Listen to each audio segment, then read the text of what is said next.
ఈ మధ్య మనం ప్రతిరోజు మాట్లాడుకుంటూనే ఉన్నాం.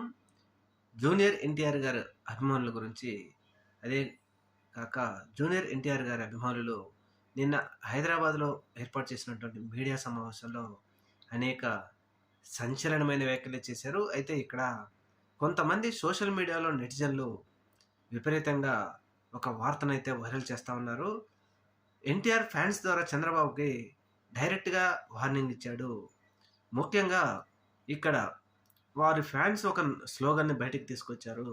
జోహార్ ఎన్టీఆర్, జోహార్ హరన్న, జై జూనియర్ అంటూ ఒక స్లోగన్‌ని బయటికి తీసుకొచ్చారు. మరి తెలుగుదేశం పార్టీని దెబ్బ కొట్టాలంటే అనంతపురంలో ఖచ్చితంగా జూనియర్ ఎన్టీఆర్ తన ఫ్యాన్స్ ద్వారా ఒక పార్టీని పెట్టి, పార్టీలో ఫ్యాన్స్ ద్వారా అందరినీ పోటీ చేయిస్తాడా? లేదంటే డైరెక్ట్‌గా ఎన్టీఆరే రాజకీయాల్లోకి దూకుతాడా?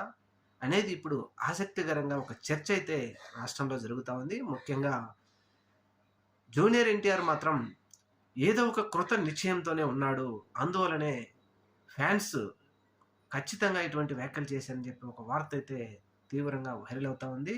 అదే గనుక నిజమైతే తెలుగుదేశం పార్టీకి తీవ్ర నష్టం కలుగుతుందని చెప్పడంలో ఎటువంటి అతిశయోక్తి లేదు.